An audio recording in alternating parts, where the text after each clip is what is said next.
April 1943, the North Atlantic, 1,000 nautical miles west of Brest. The water is not a flat plain, but a heaving, endless series of gray hills and darker valleys, their surfaces textured by a persistent, chilling drizzle. From the bridge of U-569, the world is reduced to a sphere of damp wool. Visibility perhaps 5,000 meters, the horizon a blurred seam between dull water and duller sky. The only sounds are the metallic creak of the hull against the swell, the hiss of spray against oilskins, and the low, ever-present hum of the diesel engines, a sound that for 3 years had been the anthem of German confidence in this theater. But now a new note punctuates the monotony. Not the shout of a lookout, not the crash of a torpedo. It is the faint, frantic pinging from the hydrophone operator's headphones, a sound like a brittle insect, methodical, persistent, cutting through the deep-sea silence. It is a sound that does not belong. And in that sound, a problem is quietly introduced. The hunter has become the hunted. To understand the significance of that ping in the spring of 1943, one must first understand the zenith from which the U-boat arm was falling. For the first 3 years of the Battle of the Atlantic, the Unterseeboot was not merely a weapon, but a strategic specter. The German submarine service, under the command of Grand Admiral Karl Dönitz, had perfected the Rudel tactic, the wolf pack. Operating from fortified pens on the French coast, these U-boats ranged far into the Atlantic convoy routes, communicating via encrypted signals to mass against Allied shipping. In 1942, they reached their peak destructive power, sinking over 6.25 million tons of Allied merchant shipping. The strategy was simple, brutal, and terrifyingly effective. Strangle the sea lanes connecting North America to Great Britain, collapse the British war economy, and isolate the European continent before the Allied industrial giant could fully awaken. The Atlantic was die grüne Hölle, the green hell for Allied sailors, a vast, trackless cemetery where ships vanished beneath the waves, often without a trace. For Germany, the U-boat was the single weapon that could win the war on its own. It was the knife held at the throat of the Allied alliance. The men who crewed the Type 7 U-boats, the workhorse of the fleet, were conditioned for a certain kind of war. They expected the initiative. They expected the convoy, spotted first by their lookouts or pinpointed by B-Dienst radio intelligence, to be a compact cluster of silhouettes against the dawn or dusk horizon. They expected to submerge, slide unseen into the heart of the merchant formation, fire their fan of torpedoes from the concealment of the deep, and listen with satisfaction to the distant crumping explosions through the hull. They expected to dive deep after the attack, enduring the ensuing depth charge barrage, a storm of concussions that shook the boat like a terrier shaking a rat, but from which they often emerged battered but alive. They expected fear, and cold, and filth, and prolonged danger, but they expected it within a framework of their own tactical superiority.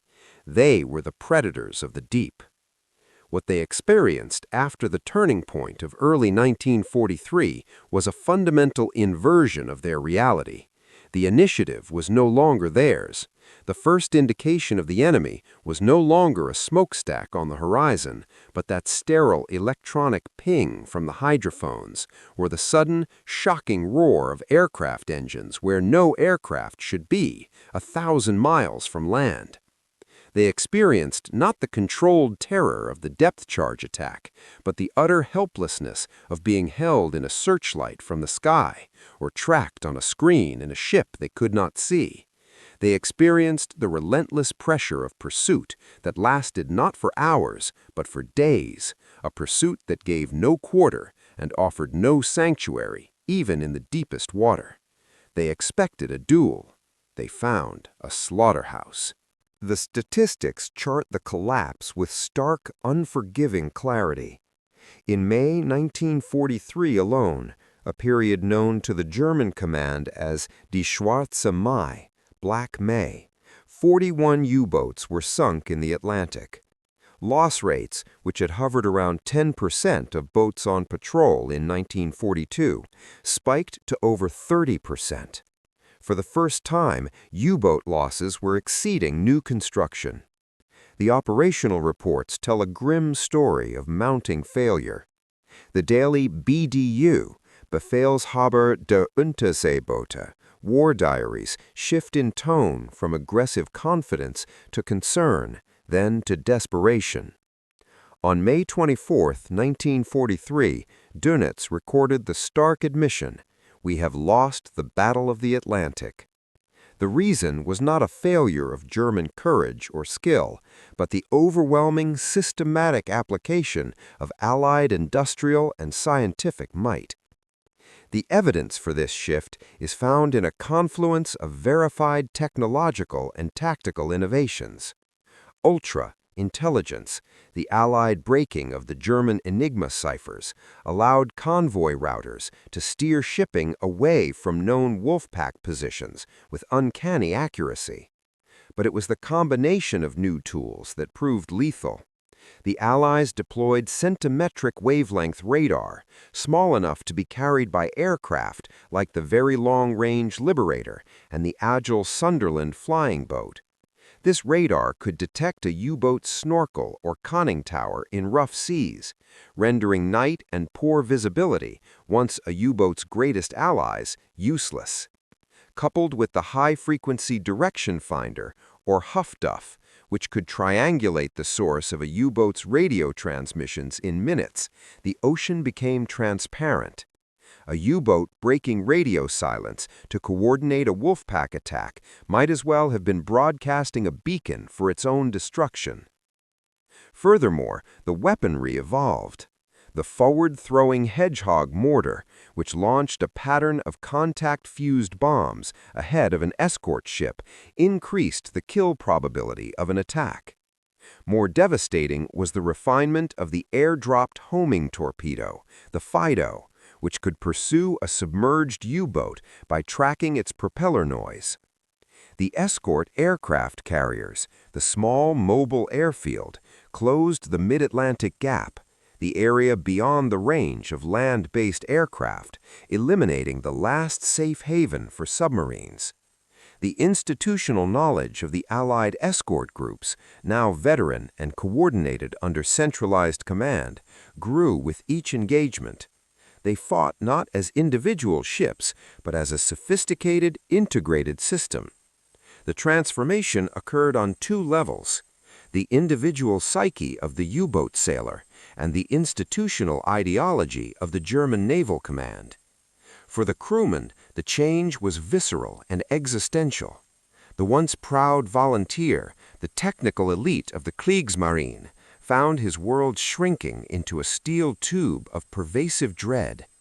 Confidence eroded into fatalism. Superstition, always a companion to sailors, flourished in the dark. The sound of the destroyer's propellers, die Hydrologen, they called them, the hydrologists, passing overhead, was no longer just a threat, it was an auditory signature of an inescapable fate. The scent of salt air from the bridge now carried the threat of aviation fuel. The camaraderie, the Kameradschaft, that had been the core of their morale, began to fray under the constant strain of a war they could no longer win. Men broke down silently, staring at bulkheads, jumping at harmless sounds. The boat was no longer a weapon, it was a coffin in waiting. Letters home became more subdued, filled with a coded melancholy. The will to fight on was not broken by a single catastrophic defeat, but systematically drained by the certainty of an increasingly one-sided contest. Institutionally, the transformation was one of shattered doctrine. Dönitz's unwavering faith in the offensive power of the U-boat, his belief that tactical aggression and technological tweaks like the Schnorchel air mast could regain the advantage, collided with the immutable reality of Allied industrial and scientific supremacy. The strategy became reactive, then sacrificial. Newer, more advanced U-boat types, like the revolutionary Type 21 electro-boat, were rushed into development, but they were plagued by delays and Allied bombing of production facilities. The Wolfpack tactic, which relied on radio coordination and massing, became suicidal in the face of Huffduff. The U-boat arm was forced into a defensive, dispersed, and ultimately futile role. The belief that German engineering and fighting spirit could overcome material disadvantage, a central tenet of the Nazi socialist worldview, was proven catastrophically false on the cold, gray proving ground of the Atlantic. The weapon conceived as the war winner had become a liability, consuming vast resources in a battle it was destined to lose. Throughout this transformation, one symbolic element serves as a quiet, relentless meter of the changing tide: the coffee.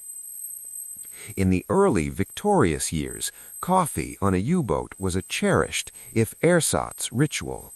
It was brewed from precious stores, its bitter aroma cutting through the stench of diesel, sweat, and mildew.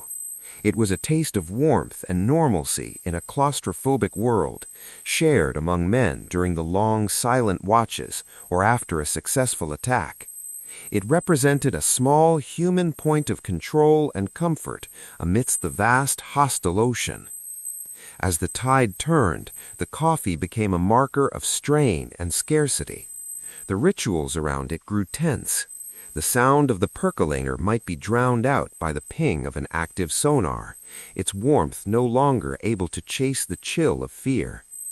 In the later war, as patrols became longer and more dangerous, with the introduction of the schnorchel, which kept them submerged but vulnerable, the quality of the coffee deteriorated further, a small testament to the wider degradation of their war. But more profoundly, the Allied convoys they failed to intercept were floating mountains of plenty, carrying among their military cargo the very essence of that democratic abundance: real Brazilian coffee, sugar, and food in imaginable quantities for the British and later the liberating armies in Europe. The U-boat crew's ersatz brew was not just a poor substitute, it was a direct sensory symbol of the economic and industrial reality they were fighting against. They were not just battling ships and aircraft, they were battling a system that could produce both 1,000 bombers and 1,000,000 pounds of real coffee, and deliver both across an ocean their commander had sworn to control. The persistence of their own meager ritual was a tragic contrast to the overwhelming silent persistence of the productive power arrayed against them. The story of the U-boat's sharp decline after 1943 is not merely a tale of technological counters and tactical shifts. It is a parable of modern industrial war. In the end, the silent gray submarines, marvels of focused engineering and crewed by men of formidable courage, were undone not by a lack of spirit, but by something broader, deeper, and ultimately more powerful. They were defeated by the open collaborative systems of free societies, by scientists in laboratories sharing findings across continents, by factory workers on round-the-clock shifts, by mathematicians and linguists puzzling over codes in quiet rooms, and by the relentless, unglamorous work of shipyards building merchant vessels faster than they could be sunk. The ping that echoed through the Atlantic depths was the sound of that system at work, a sound of pinpoint precision born of vast, diffuse effort. It served as a grim reminder that in the long arithmetical grind of total war, concentrated martial skill, however fierce, is often no match for the sustained, abundant output of a mobilized democracy. The Atlantic, once a German hunting ground, became a vast watery monument to a simple, unforgiving truth. that the foundation of ultimate victory is not found in the depth of a single weapon's dive, but in the boundless depth of a nation's capacity to produce, to innovate, and to endure.